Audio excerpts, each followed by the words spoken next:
Halo semuanya, selamat datang di Kestel, podcast on title bincang kuliah di Stikes Nasional, Season 1, Episode 1. Bersama saya, Wahyu Risnawati, biasa dipanggil Risna. Nah, beruntung sekali ya teman-teman, kita bisa berjumpa kembali di podcast yang akan membahas mengenai Exploring Excellence nih teman-teman. Pasti sudah pada penasaran kan mengenai topik yang akan kita bahas kali ini? Makanya stay tune terus di Kestel, podcast on title bincang kuliah di Stikes Nasional, Season 1, Episode 1.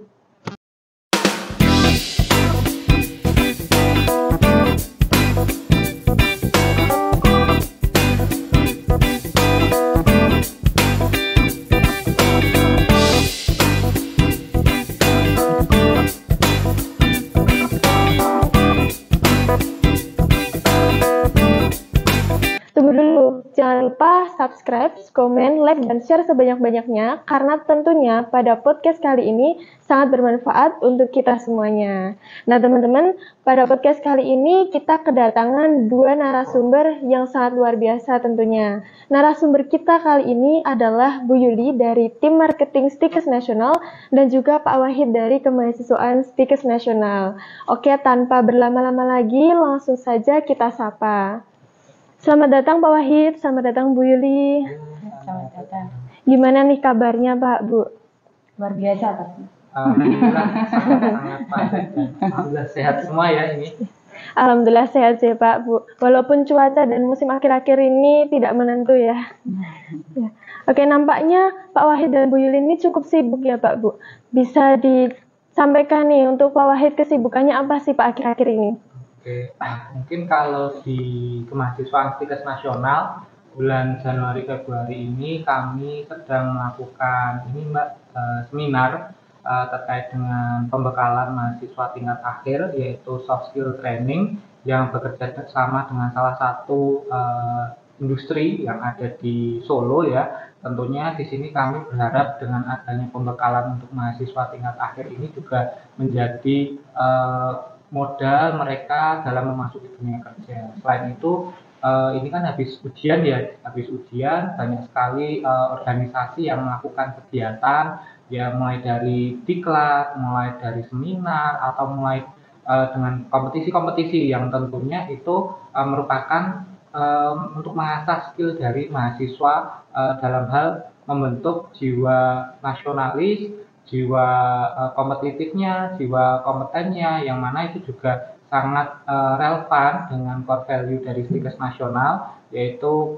kompetitif, kompeten, trustworthy, seperti itu. Dan di sini kami juga ada beberapa ormawa UKM juga yang tentunya menjadi wadah untuk teman-teman mahasiswa Stikes Nasional. Wah, sangat menarik sekali ya Pak ya. Kalau Bu Yuli nih Bu, kesibukannya apa sih akhir-akhir ini Bu? Ya, baik kalau Pak Wahid tadi komplit ya. Pokoknya akademik gitu. Kalau Bu Yuli mah sibuknya jalan-jalan kok. Udah gitu aja. Nggak, jadi bercanda ya. Jadi kok kenapa jalan-jalan? Karena memang untuk kebetulan Bu Yuli kan basicnya untuk yang di Stikes Nasional di bagian marketing ya. Yang notabene memang harus memberikan informasi kepada calon mahasiswa, teman-teman kan udah mahasiswa nih. Nah, calon mahasiswa agar supaya mereka tertarik bisa masuk ke Stikes Nasional. Dan pastinya kan nggak mungkin cuma di Stikes Nasional aja. Jadi Yuri jalan-jalan, dolan gitu kan ya. Jadi kebetulan untuk kegiatan project direct, kemudian promosi dan sebagainya itu udah dari bulan November kemarin. Dan padat-padatnya itu kemarin Desember, Januari, Februari. Paling jauh kebetulan untuk tahun ini itu di wilayah Purwakarta. Wah, jauh sekali ya. Kemudian di Rembang juga kemarin sampai 2 hari. Pokoknya kalau mahasiswa yang sekarang kuliah di Solo enak beneran deh kuliah di Solo itu. Karena kemarin pas waktu Yuli ke Rembang itu, Masya Allah, kalau tadi Wahyu bilang di awal dengan kondisi yang seperti ini aja, di Solo kan masih lumayan tuh ya. Kalau di Rembang kemarin 2 hari kan dekat pantai itu. Rasanya ya Allah, masa kulit aja sampai mandi tuh hampir lebih dari 3 kali. Ya, idealnya kan 2 kali nih pagi sore, inginnya itu lebih dari 3 kali gitu. Terus selain itu juga rencana untuk tahun ini juga targetnya mau ke wilayah Jakarta juga, kemudian wilayah luar Jawa juga. Cuman Nanti kita lihat saja, karena kebetulan untuk kegiatan proyek, kegiatan promosi dan direct ini kan tetap nantinya akan melihat kondisi yang di lapangan. Dalam artian sekolah itu ketika kita akan berkunjung di sekolah-sekolah ataupun di kegiatan yang lain itu bisa atau tidak, karena biasanya akan berbarengan dengan kegiatan akademik yang di sekolah juga. Jadinya kita akan menyesuaikan seperti itu. Cukup sibuk sekali ya Bu ya ternyata. Baik, untuk kali ini kita akan membahas mengenai topik Exploring Excellence nih Bu. Pak, cukup menarik juga nih. Oke, sebelum kita membahas lebih dalam lagi, nah saya mau tanya ke Bu Yuli dulu nih Bu. Sebenarnya kuliah itu penting nggak sih Bu? Oh, kalau ditanya kuliah itu penting, pastinya penting. Penting banget dong. Kenapa? Karena ngomongin penting dan enggak, sebenarnya pastinya Bu Yuli akan memprioritaskan jawabannya penting. Karena selain kuliah itu akan membuka dalam artian kemampuan berpikir kita akan lebih apa istilahnya mendalam, itu juga kita akan lebih belajar dalam artian untuk menambah wawasan, kemudian jejaring sosial pastinya ya. Dan pastinya yang paling terakhir untuk kuliah di sini peluang karir. Peluang karir itu pastinya akan lebih penting, apalagi kita di Stikes Nasional yang notabene bidangnya adalah institusi kesehatan. Untuk aturan atau kebijakan yang mungkin nanti teman-teman calon mahasiswa yang mungkin sekarang melihat kegiatan pagi yang luar biasa ini, apalagi yang teman-teman berniat ke bidang kesehatan, harus tahu tidak cukup SMK, tidak cukup SMA, tidak cukup level MA gitu ya. Pastinya akan meminimalkan untuk studinya itu pasti tingkat diploma, itu udah aturan seperti itu. Makanya kalau ngomongin kenapa kuliah penting, yang terakhir tadi alasan Bu Yuli ngomongin peluang karir, pasti harus gitu, wajib ain hukumnya. Oh, iya. Okay. Jadi itu yang menjadikan kuliah itu penting gitu ya Bu ya. Baik, seperti itu. Nah kan di luar sana ini udah banyak perguruan tinggi negeri dan perguruan tinggi swasta yang memiliki jurusan kesehatan nih Bu. Nah apa yang menjadikan orang itu harus milih berkuliah kesehatan di Stikes Nasional ini Bu? Oke, jadi kenapa teman-teman mungkin calon mahasiswa yang sekarang masih bingung, karena ketika Bu Yuli direct gitu ya, apalagi presentasi ke sekolah-sekolah itu, kalau mereka ketika kita tanya itu pasti di momen kelas 12 itu yang kayak bingung mau kemana. Itu mungkin terjadi sama teman-teman mahasiswa kita ya dulu pas waktu kita flashback kelas 12 kemarin gitu. Makanya kenapa identik, ada yang tahu nggak? Wahyu tahu nggak kenapa anak SMA itu identik dengan putih abu-abu? Kenapa nggak putih biru? Karena masih rancu-rancu gitu ya, rancu-rancu. Oke.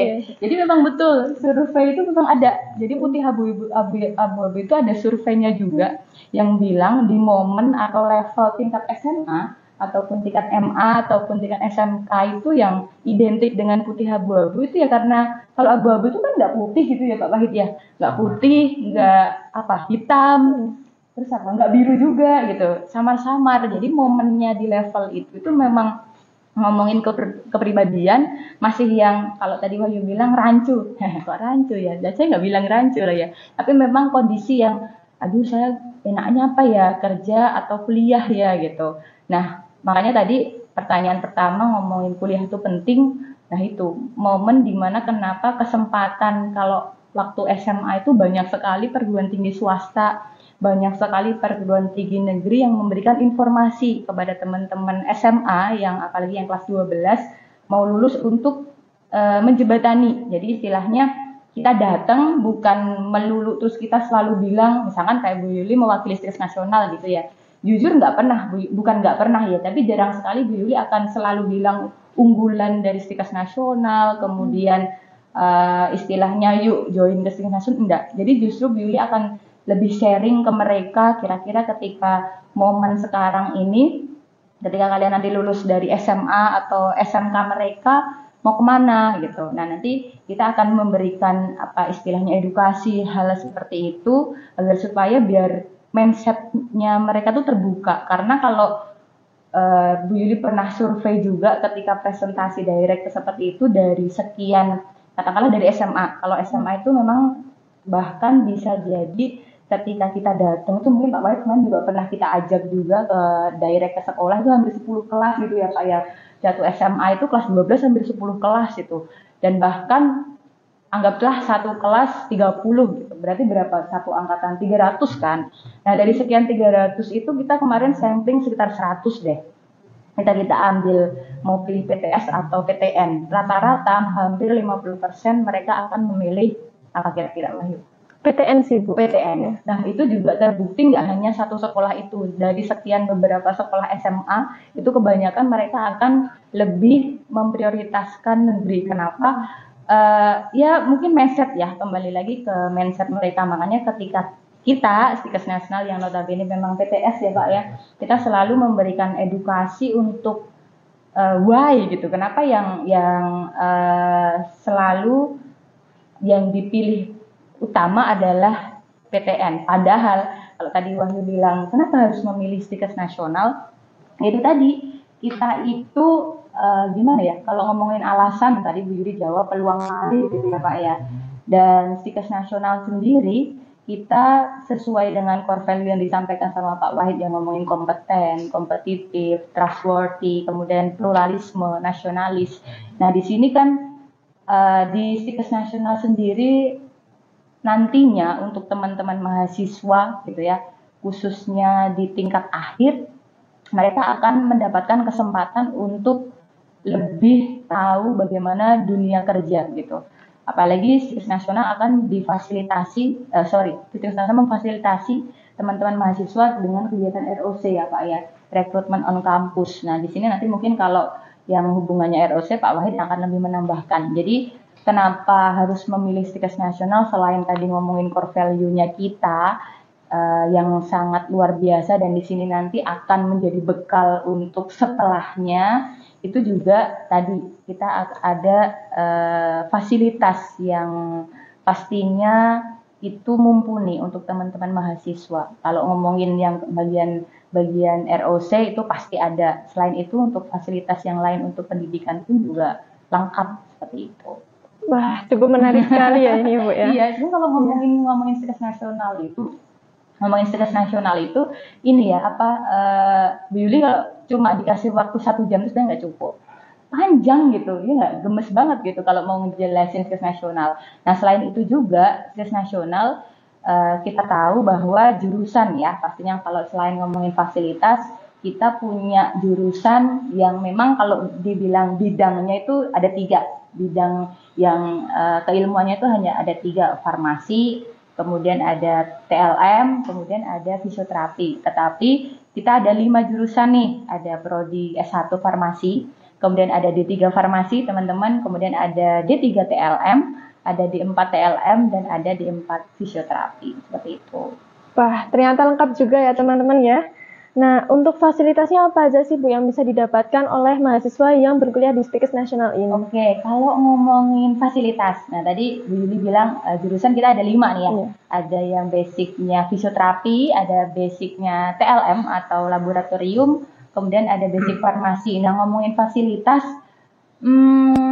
kalau kegiatan praktek pastinya teman-teman mahasiswa yang ada di Stikes Nasional ini selalu dari bagian akademik itu memberikan kesempatan untuk teman-teman mahasiswa langsung, dalam artian bisa memberikan istilahnya misalkan kayak praktek, katakanlah mungkin di TLM gitu ya, di TLM yang notabene mereka harus mampu ada dasarnya mengambil darah gitu, enggak yang kesempatan di kampus tuh nggak yang cuma misalkan dari satu kelompok kelas, misalkan jumlahnya ada 20 nih, terus kemudian yang ngerjain cuma 1 gitu, enggak. Jadi teman-teman mahasiswa masing-masing harus mampu untuk bagaimana bisa mengambil darah misal. Kemudian kalau misalkan di farmasi gitu, di resep gitu ya, kan pastinya dari dosen akan memberikan kesempatan teman-teman farmasi untuk bagaimana bisa, gimana sih caranya ngeracik obat misal. Bahkan di sini fasilitas untuk mini apotek pun juga sudah ada gitu kan. Jadi biar teman-teman yang dari bidang keilmuan farmasi tahu, nantinya kalau di lapangan itu ketika saya melayani pasien gitu ya, melayani pasien untuk mungkin obat atau apa, sudah ada. Kemudian yang satunya lagi fisioterapi. Fisioterapi juga lengkap di sini. Untuk fisioterapi sendiri tidak hanya melulu kalau kita tanya gitu ya masyarakat, fisioterapi paling jadi tukang pijet. Jangan dong, jangan cuma tukang pijet aja gitu. Ya oke lah, itu benar, nggak salah juga. Tapi lebih yang inilah kelasnya lebih up lah ya, lebih oke gitu. Dan tidak hanya melulu soal massage gitu ya. Dan itu juga teman-teman fisioterapi untuk mahasiswa pun akan dikasih kesempatan bagaimana kalau di lapangan itu, ini loh gimana untuk misalkan ada pasien pasca stroke gitu ya, itu langsung diberikan edukasi untuk seperti itu. Wah, luar biasa ya teman-teman ternyata. Ya. Oke, ternyata di Kampus Tikes Nasional ini cukup banyak keunggulannya nih. Nah, bicara terkait keunggulan, kita langsung saja tanya ke Pak Wahid nih Pak. Ada nggak sih organisasi yang mewadai dan mensupport minat bakat mahasiswa yang ada di Kampus Tikes Nasional ini Pak? Oke, mungkin di sini dari tim podcast juga tentunya dari organisasi ya, salah satu organisasi yang ada di Tikes Nasional yang tentunya sangat kece-kece, sangat kompeten sekali, dan di sini saya melihat dari mahasiswa Tikes Nasional juga berminat ataupun sangat antusias lah dalam melakukan organisasi ataupun join di organisasi. Nah, di sini di Tikes Nasional ada total 21 organisasi kemahasiswaan dari mulai tingkat unit kegiatan mahasiswa hingga tingkat badan eksekutif mahasiswa. Yang mana tentunya di sini mencakup semua minat. Karena apa? Karena dalam pembukaan unit kegiatan mahasiswa maupun Ormawa itu kami melakukan survei terlebih dahulu Mbak. Jadi tidak serta-merta dari kemahasiswaan membentuk UKM ini, enggak, tapi itu memang berdasarkan dari minat mahasiswa terlebih dahulu. Jadi ketika sudah ada minat, dari kami akan membentuk UKM tersebut. Dan tentunya di sini dari kemahasiswaan tidak hanya membentuk saja, tapi di sini kami juga memfasilitasi mulai dari pengembangan kompetensinya, pengembangan kompetisinya, hingga pengembangan dari soft skill-nya. Nah, untuk di Tikes Nasional sendiri sejak tahun 2018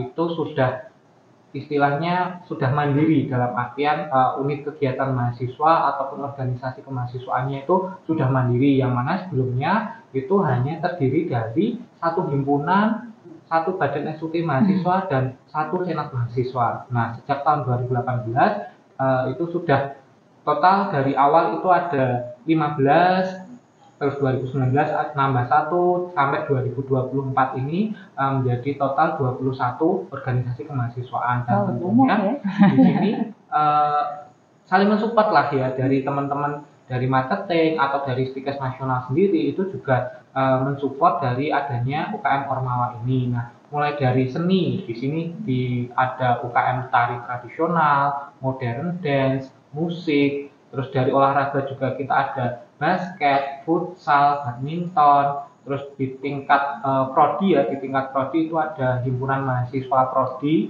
dari 5 prodi itu ada semua. Terus yang teman-teman kaula muda nih, dari kaula muda ya, entah di Solo Raya ataupun secara nasional pasti pernah dengar yang namanya duta genre, mahasiswa pecinta alam, jurnalistik. Nah, kita semua ada, dan tentunya semua UKM ataupun semua kegiatan mahasiswa tersebut pastinya itu memiliki organisasi induk atau organisasi utamanya di atasnya lah, seperti itu, yang berfungsi untuk memberikan wadah administrasi, memberikan wadah jejaring ataupun masukan-masukan. Nah, itu di tingkat badan eksekutif mahasiswa. Jadi di Tikes Nasional bukannya kami mengkotak-kotakkan ataupun banyak administrasi dari ini, dari UKM masuk ke BEM, dari BEM baru ke mahasiswaan, tidak. Karena kita melihat dari teman-teman mahasiswa juga ketika ada organisasi induk ataupun organisasi utama itu akan lebih memudahkan untuk koordinasi ya.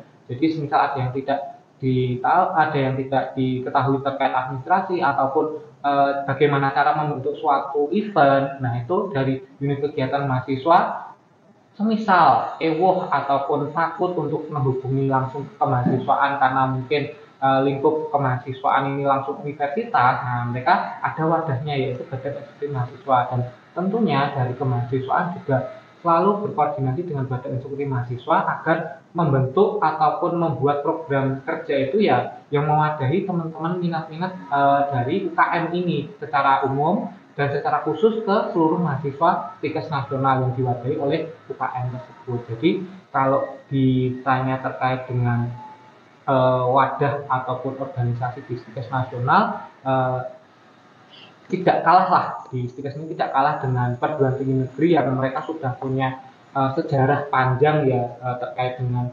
kemahasiswaannya. Di Stikes nasional juga difasilitasi juga, diwadahi juga, didukung juga, dan kami juga selalu berupaya untuk selalu meningkatkan pelayanan kepada mahasiswa secara umum ataupun secara khusus ke teman-teman organisasi kemahasiswaan, dan tentunya juga ada saling diskusi, ada saling istilahnya negosiasi, ya entah dari program kerja, entah dari anggaran, yang mana itu juga salah satu tujuan dari kemahasiswaan membentuk organisasi yaitu melatih soft skill, salah satu adalah public speaking, negosiasi, terus bagaimana cara memecahkan suatu permasalahan, hingga bagaimana dia membranding organisasinya ke masyarakat seperti itu.